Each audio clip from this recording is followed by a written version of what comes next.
Hello, all you positive heads out there. It's so good to be back with all you beautiful reflections of the one source consciousness that creates and animates all things. If you're new to this podcast, of course, we are super happy to have you here, and we just ask that you bring an open mind and heart to your listening experience and to be prepared to explore vantage points that I'm convinced will help shift or solidify your current understanding of the ultimate nature of reality in a way that is extremely empowering. Speaking of exploring powerful perspectives, I'm super excited to announce the release of my very first book, The Golden Key: Modern Alchemy to Unlock Infinite Abundance. If you're ready to alchemize the circumstances in your life so that your abundance expands to an entirely new level in 2021, head over to goldenkey.gift to download the audio or ebook as my gift to you by using the code POSITIVEHEAD.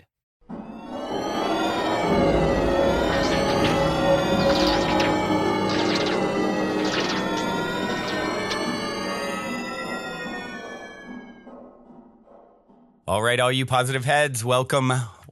So happy to be back here yet again. Scratchy voice and all, still dealing with a little bit of hoarseness. You guys hear me say many times on the show, if you've been listening over the years, I don't believe in getting sick. I get sick very, very rarely.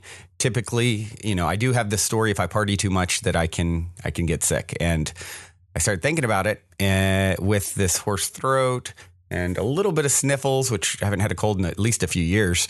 I started thinking, I was up all night Saturday night, saw the sunrise, definitely doing a little bit of partying more than normal. So maybe I need a new story. Maybe I need to say if I party, it makes me healthy. That is a story that I have that seems to be holding true in this case because, it's a little bit of a cold thing happening, but that's okay. It's a learning experience like everything. So bear with me with the little bit of funky voice that I have going on today. I will start off with reading a review here by Little Red 89. The title is In Love. I love you so much. Dances. Dances in parentheses or with the stars next to it. I've been listening to the Positive Head podcast for over a year now, and it just keeps getting better and better. I never cease to be amazed at the synchronicity between what is discussed on the show and what is going on with my own life, both internally and externally. I have grown to adore Brandon in every sense of the word. Aw. He is such an open and honest person who puts love and positivity into every interview and interaction he has. I love hearing about his personal stories and how they have shaped where he is now, how he has gained wisdom from his experiences, and that laugh. Just love it. Thank you, Brandon, for bringing this much needed resource into the world. And thank you, universe, for leading me to it. It makes such a difference in my day when I started out with a positive head. Heart peace. Thank you, Little Red 89. So sweet. Such a wonderful review. You definitely are making my day. Helping me to start my day out with a bit more of a positive head. I mean, how can I not smile at that wonderful, sweet review? And of course, it's all reflections here. So anything you adore in me is the reflection of you. And I certainly adore you right back at an energetic level. We haven't met, many of us, right? But I feel like I know all of you guys when I contact with you, anyone that I make contact with or connect with or have the privilege, honor of communicating with, it's always like such a comfortable, wonderful feeling. And we certainly all are soul family here. And I am just honored to get to play with you all in 3D in this wonderful way. So with that great start. Oh, and if you haven't had a chance to review on iTunes, please do. It helps us to reach new people.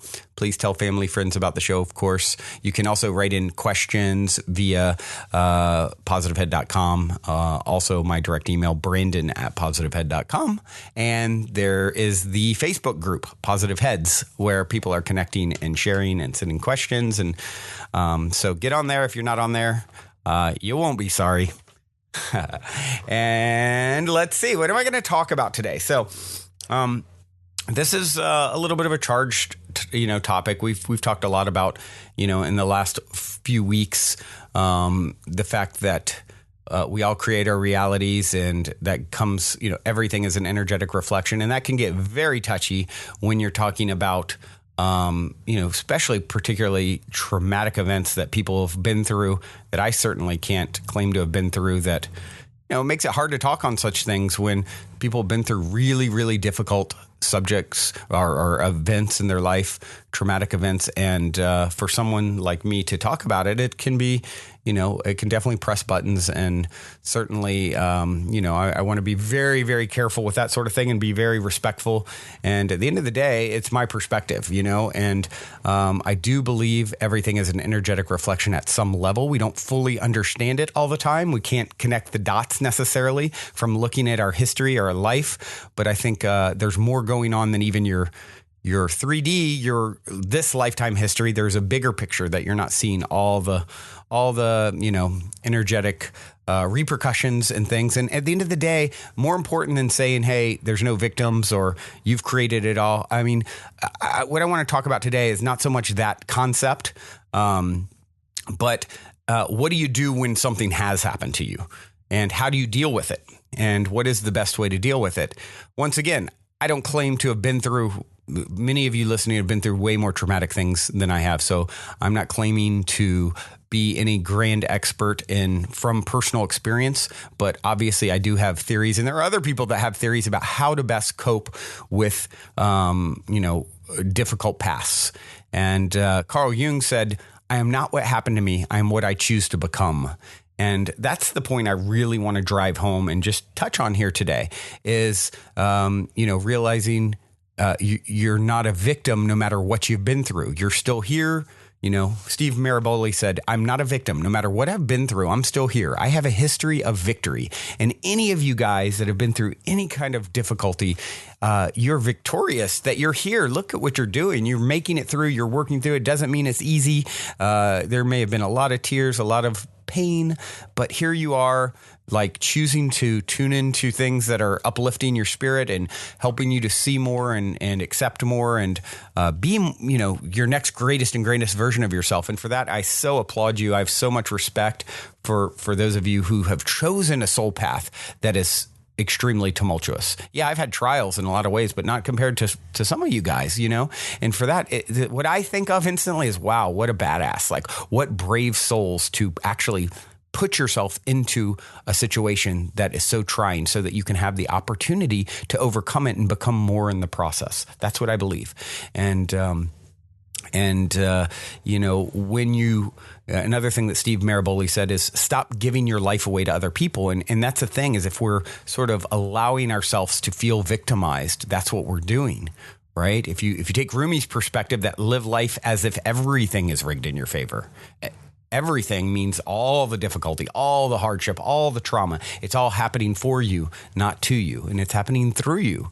And I believe that. And once again, I know that's difficult for a lot of people, and that's fine. I understand that too. And I love you all no matter what. So I just want to help, because how many people get stuck in victimhood mentality when you think it happened to you and it didn't happen through you. I don't believe there's ever been a victim in the history of mankind. It's just my belief. I believe everything is an energetic repercussion. Everything is somehow a reflection at some level. Yes, we cannot always connect the dots. We cannot always see that 3-year-old deserves something awful to happen. I just believe that at some level it is being created by that powerful being who is so brave and bold that it's willing to create a scenario that it can overcome and become more in the process. And that's not a victim. That's a warrior. That's like, that is like the boldest of the bold. And I know there's a lot of pain that's involved with a lot of these events and traumatic events and hardships and devastating families. And that's really what I want to try and find. How do we find a way out of the devastation, out of the victim energy and into, wow, actually, I'm going to rise above this.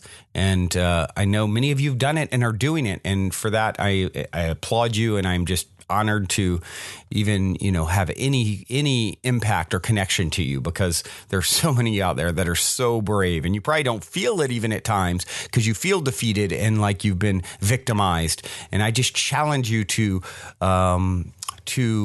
approach it from a perspective of, it's actually rigged in your favor, even the hard stuff, even the really hard stuff. And so what I have here is a clip from Caroline Myss, and it's taken from a very long talk that she gave. It's just about 10 minutes here, and it's on woundology, and she just talks about this very thing, and in dealing with pain and painful situations and past trauma. Let's take a listen. The more I studied this, the more I realized that your biography, that our biography, becomes our biology. Our biological selves don't just form from nutrients and food. This forms from our life experiences, from our emotions, from everything about our lives, and from how we invest our energy into our past and how we glean the investments we're putting our energy in, and how those investments affect our body. If we invest our energy into negative past, first of all, it's like trying to keep a corpse alive, because your past is over with. Okay? It's trying to keep the dead alive, and what you are really expecting to have happen is that this dead past is going to provide your body with life force. Now just think of it that way. It's not going to happen. And at some point, you're literally going to drain yourself of this wonderful life force by trying to keep your dead past alive. And when I looked at that, I suddenly understood the incredible power wounds had over us, and the price it cost us to keep wounds alive. How incredibly painful it was to our systems, even though it socially feels good. And that's where the real challenge is with wounds, because what I realized is we really like to communicate with our wounds. It's very intimate. We like it. Somebody says, you want to get to know somebody, and speaking wounds is a very intimate way to do that. So that when you get to the point where somebody says, I think you ought to learn how to talk to somebody without leading with your wounded history, you're going to look at them and say, why? Give me a good reason why I shouldn't do it. Because you feel so safe doing it. But the fact is, it's costing you a great deal, a great deal. When you think, let me put it against a larger background, and that's that one of the reasons I found this so intriguing is because the shift into what I call wound consciousness or woundology happened so fast, almost overnight. I started to teach about the causes of illness and the energetic patterns about 1984, because at about that point I had enough experience as a medical intuitive that I began to get invited out as a speaker, and I'd share my impressions.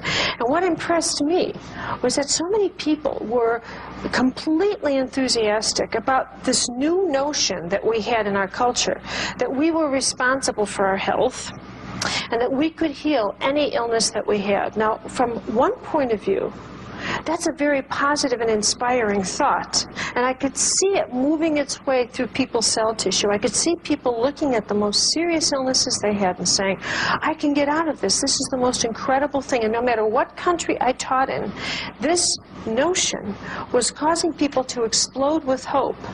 And I actually could see people when they would get up in workshops and they'd stand up and they'd say, well, I'm battling cancer here and I'm battling cancer there. And somebody else would say, you too? Me too. And they'd be applauding each other as if they had some kind of energetic power going. By 1988, everything had changed. Absolutely everything had changed. All of a sudden, the tone in the workshops was this. Look, I have tried everything. I've tried absolutely everything, and here I stand before you, and I'm still ill. You tell me why. And no matter where I went, this same question was being posed. I couldn't get over it. So I began to wonder myself, how come people aren't healing? It was as much a curiosity to me as it was to them.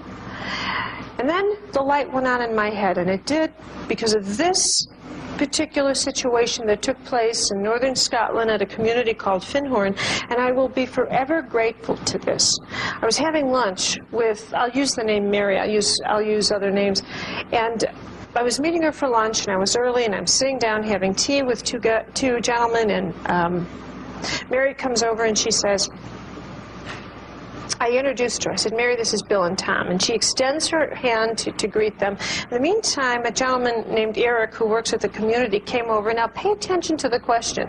He says, Mary, are you busy on Saturday? Because we're having a visitor, and would you mind showing her around campus? Now, all he wanted to know was, are you busy? That's a yes or a no answer. This is not a treatise. This is not a dissertation. This is yes or no. And so she says, did you say June 8th, did you say Saturday? Any other day, but not that day, because this is a child abuse survivors group. I'm part of that group. We've agreed always to be together, not on Saturday. We never let each other down. And on she went. Now, let me say before I proceed here, I'm not suggesting that getting over child abuse is easy, nor am I saying that child abuse is not a trauma. I'm not even dealing with that. What I'm dealing with is the manner in which a person who's endured a trauma will turn it around and use it as a way to socially control other people or a situation. Later that day, Mary and I went out to lunch, and I said to her, I got to ask you something. How come within 2 minutes of your meeting these people, within 2 minutes, my God, within 10 seconds, you had to tell them that 1, you were a victim of child abuse, and 2, that you were angry about this, 3, that you were still angry at men, 4, you had to control the conversation, 5, you wanted the vocabulary in your favor. It went on and on. I wanted to know that because it was the first time I'd ever seen what I now call woundology played out in a full spectrum with such power. She didn't hear the question. She heard me challenging her power, and she responded with, because I am a victim of child abuse. And I said, well, I know that. Why did you have to have them know that? And when she heard me say that, her entire sense was, you are betraying me as a friend. And I instantly could feel our friendship slipping apart because we were no longer going to play by the same rules. And from that day on, I realized that this is a very powerful street currency. Not only are we simultaneously working as a culture to understand the nature of healing, but as a consequence, shall we say, the shadow side of healing is that we've produced a language, a culture that has also learned what it means to use wounds in a very powerful way, not to heal, as well as to use our therapeutic advances to heal. We have two opposite sides here, and it's a very, very rich task to learn and to see in yourself if, in fact, you are involving yourself in any way in the language of woundology, in practicing this, if you're losing power over that, or if you're involved in a relationship in which you feel yourself controlled by the wound power of another person. Before we continue on with today's episode, I'd like to take a moment to share an exciting new development in my world that can benefit those of you who are itching to get out there and travel as we begin to emerge from the COVID chrysalis. If you've been listening to this podcast for a while, at some point you've most likely heard me talk about my personal hero's journey tale regarding the fastest growing private travel company I co-founded that imploded back in 2015. Well, out of the ashes of that challenging lesson, my brother and I started a new travel company called Hello Vacay. And an exciting new chapter has just unfolded in my travel company saga as Hello Vacay recently secured a huge partnership with the world's largest online travel agency, Priceline. Essentially, due to our past success working with them all those years ago, they have agreed to give us access to their deeply discounted private wholesale booking rates.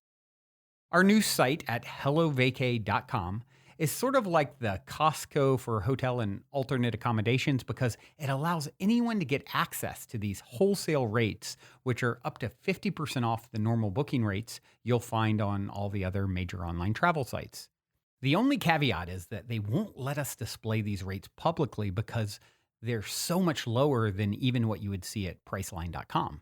So to offer them, they insisted that we have a paid membership for people to get access to these much lower rates. However, since I love you all for listening to me moan about this story for all these years, we're setting you up with 50% off the monthly or annual membership fees when you use the code POSITIVEHEAD. So with the code, you'll get the first month free just to check it out and see what it's all about. And then it's like $4 a month to get access to savings that can easily add up to thousands of dollars a year if you travel with any regularity. I personally saved over $200 in one weekend when I went to Seattle not too long ago. So once again, if you plan to travel at all in the future, be sure to check out hellovacay.com. That's HELLOVACAY.com. Use the code POSITIVEHEAD, all one word, for a free month trial at checkout. And then after that month, the PHEAD 50% discount will kick in. And as you may guess, I would say next, journey well, everyone.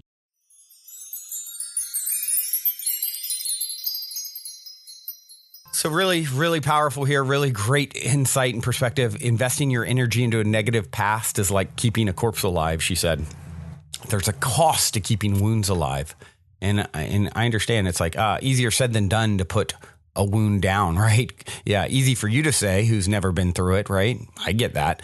I'm not saying any of it's easy, but let's look at ourselves, and as we expand our perspective of could this have happened by design at some level that I don't recall, I don't remember orchestrating this on some level of my being, my higher self was brave enough to orchestrate this thing. Is that a possibility that I can at least entertain?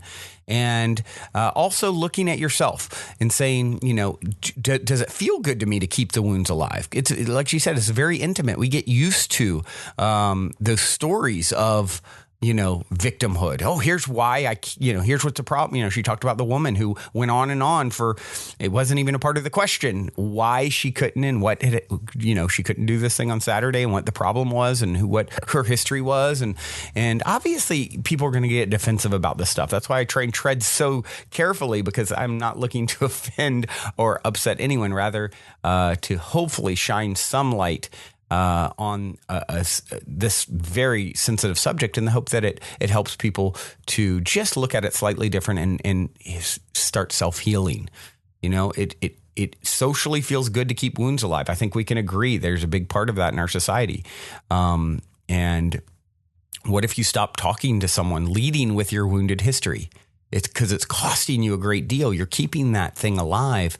You're putting so much energy into it. And really what you are is this warrior that's going to overcome all of this stuff. Ultimately, it's not if, but when.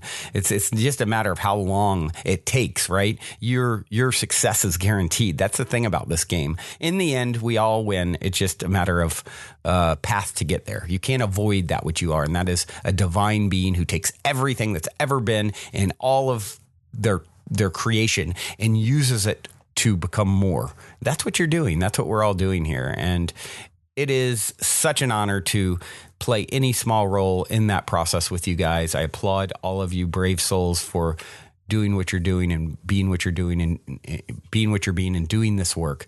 It is truly an honor. And with that being said, I'm going to leave you with an old song here that I really love, that talks about celebrating life and it talks about, life is short but sweet for certain. Let's not spend that time, focused on the wounds. Let's focus on all the beauty that's right in front of you now. As what does a lotus do before the beautiful lotus flower, which is, sort of the biggest symbol for awakening or enlightenment, I would say, out there, right? The lotus flower. Well, how does the lotus flower come to be? It grows through all this mud, right? This beautiful flower comes out of mud. And a lot of us have been like that lotus flower. We've been in the mud. Some of you guys have been in the mud way more than I have. And, your lotus flower that is ready to bloom is right there, waiting for you to just water it just right and see it from the right perspective. And, what a beautiful process. So with that being said, I'm going to leave you with Dave Matthews Band. The song is called Two Step. Life is short but sweet for certain. Let's make the most of it, shall we? Also, before we cue up today's song, as a quick reminder, don't forget to download the Golden Key audio or ebook as my free gift to you at goldenkey.gift using the Golden Key code POSITIVEHEAD. And please, if you enjoy my gift, leave a positive review on Amazon so others can unlock their lives with the help of the Golden Key as well.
Short but sweet for certain. Hey, we climb on to part two to be sure these days continue.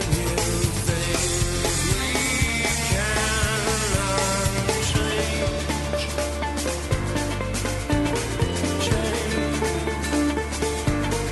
How will I want to change it?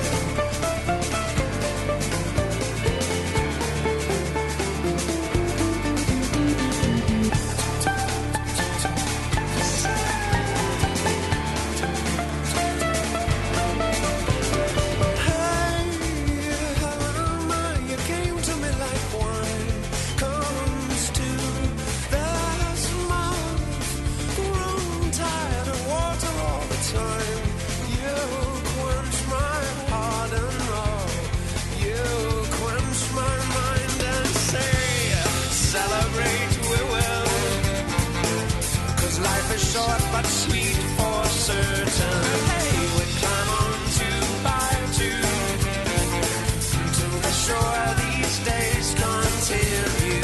Things we can finally celebrate. Oh, you and me won't climb on two by two to be sure these days continue. Things we cannot change.